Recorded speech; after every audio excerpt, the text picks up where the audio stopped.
Le fantomate. D'après l'œuvre de Anne Rocard, illustrée par François Vincent en 1999. Le fantomate. Chaque soir, Tomate le fantôme sortait de son armoire. Depuis des centaines d'années, il vivait dans une vieille tour, de l'autre côté de Motouville. À la tombée du jour, il se promenait au clair de lune et visitait les recoins sombres. Il traversait les murs et s'amusait à faire peur aux araignées et aux chauves-souris. Ouh, ouh, ouh. Le fantôme est de retour, bafouillaient les araignées en faisant des nœuds avec leurs pattes. Ouh, ouh, ouh. Le fantôme est de retour, répétaient les chauves-souris. Tomate agitait son drap et riait aux éclats. Puis, quand les premiers rayons du soleil glissaient à l'horizon, il retournait se coucher. Autrefois, la vieille tour n'était pas en ruine, comme aujourd'hui. Des gens s'y reposaient avant de poursuivre leur route. Et Tomate avait pu rencontrer de vraies personnalités. Une fois, il y a très longtemps, le chevalier Colorado Bachibouzo s'était endormi dans la vieille tour. Enfoui sous une peau de bête, il ronflait si fort que Tomate en avait mal à la tête. Mécontent, le fantôme sortit de son armoire et secoua son drap blanc en ululant. Ouh, ouh, ouh. Le chevalier Colorado Bachibouzo bondit aussitôt sur son lit, il saisit son épée et s'écria « Si tu ne viens pas à Bachibouzo, Bachibouzo ira à toi !» Et il transperça Tomate de part en part. Le fantomate, invincible, comme tous les fantômes, se tortilla dans tous les sens en riant.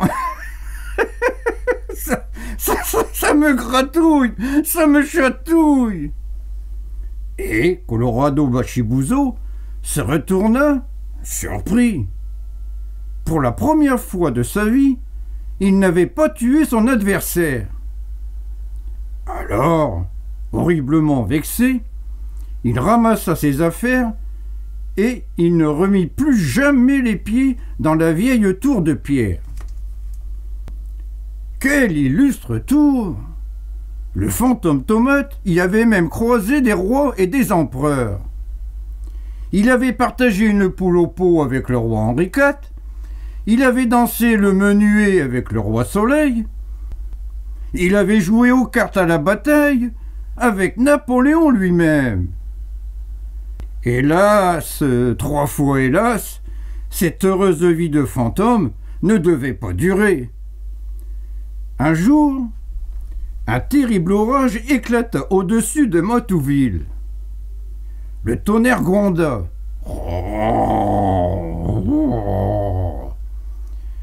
Et la foudre tomba sur la vieille tour qui aussitôt s'écroula.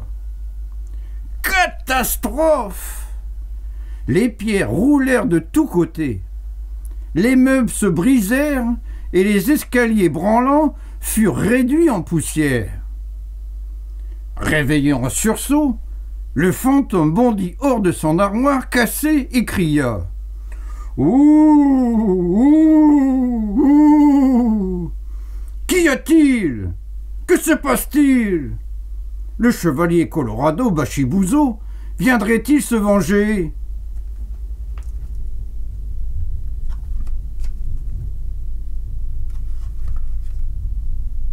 Sous un amas de pierre, les araignées bafouillèrent. « Le fantôme est de retour !» Le fantôme est de retour !» répétèrent les chauves-souris en s'envolant à tire-d'aile. Mais il n'y a plus de tour. Tomate écarquilla les yeux. Plus d'armoire, plus de murs, plus d'escalier en colimaçon. Les chauves-souris avaient raison.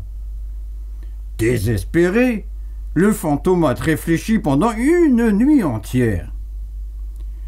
Il vivait là depuis si longtemps. Qu'allait-il devenir à présent?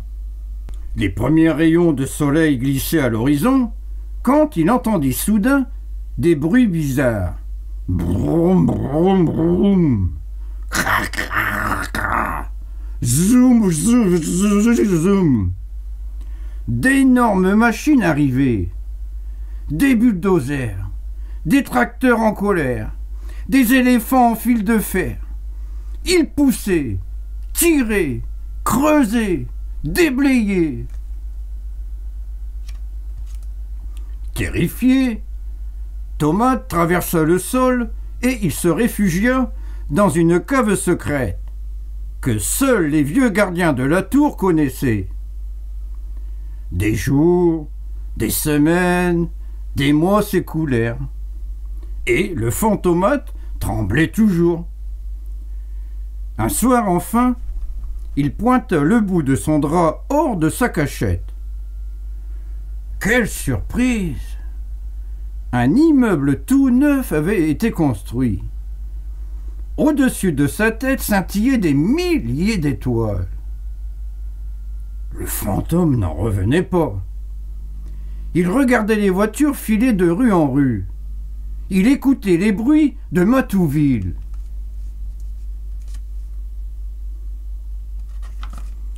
Peu à peu, les lumières s'éteignirent et le silence se fit. Alors, Thomas décida de visiter l'immeuble de bas en haut. Le chevalier Colorado Bachibouzo m'attend peut-être, assis dans l'escalier. Ouh, je vais enfin pouvoir m'amuser. Tomate pénétra dans l'immeuble sur la pointe des pieds. Il traversa la grande porte de verre et il entra chez le concierge, Monsieur Côtelette. Ses lunettes perchées sur le bout du nez, Ernest Côtelette regardait son émission préférée à la télévision. Le retour du fantôme masqué. Ouh, fit le fantôme de la télé. Qui a peur de moi? Pas moi, pas moi, s'amusa le concierge ravi. Mais une autre voix lui répondit aussi. Ouh, moi non plus, cousin, dit Tomate étonné. Ernest Côtelette se retourna. Là, devant lui, se tenait un fantôme en drap et en os. Saperlipopette! Le fantôme masqué avait enlevé son masque et il s'était échappé du poste de télévision. Le concierge bondit sur la télé et il changea de chaîne. C'était un excellent moyen pour se débarrasser d'un fantôme gênant. En effet, Tomate disparut aussitôt. Le programme ne l'intéressait plus. Il venait de grimper au premier étage de l'immeuble en soupirant. Plus de vieilles tours, plus d'araignées, ni de chauves-souris. Ah, pourtant, c'était le bon temps. Dans l'appartement du premier étage, Monsieur et Madame Ronflu étaient profondément endormis. Pendant un court instant, Tomate crut que Colorado Bachibouzo était de retour, et il ulula le plus fort possible.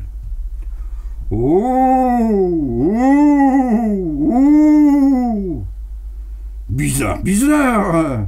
grogna Jules Ronflu.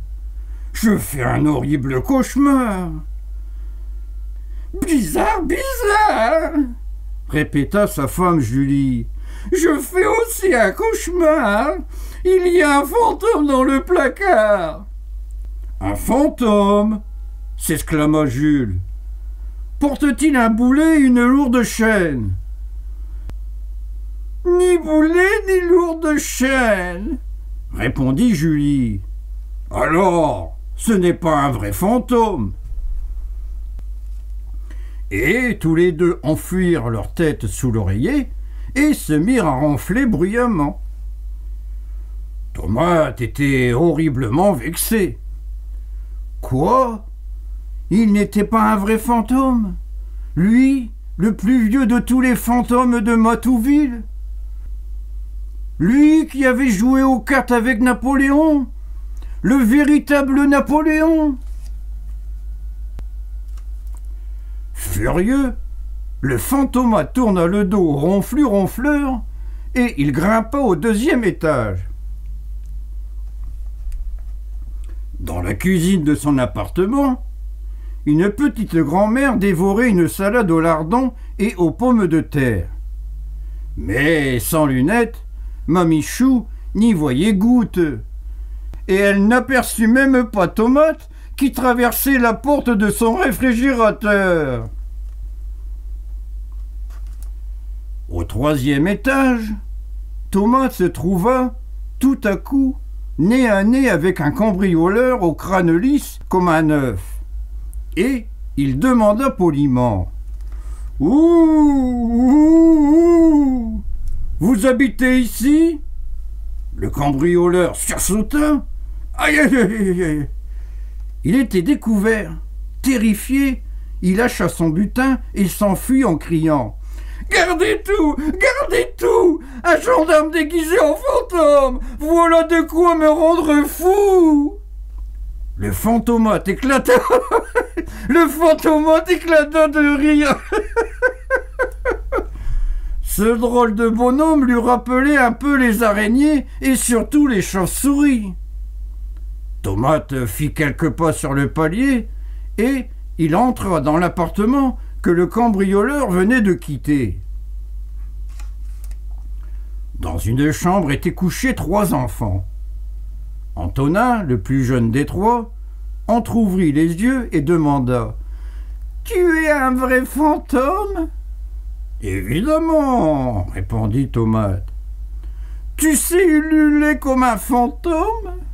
ajouta Antonin. « Évidemment. »« Tu sais traverser les murs et les planchers ?» ?»« Évidemment, » dit le fantôme très fier. Soudain, de grands cris retentirent. Tous les habitants de l'immeuble hurlaient dans la cage d'escalier. « Il y a un fantôme! Il y a un fantôme! On n'a pas rêvé!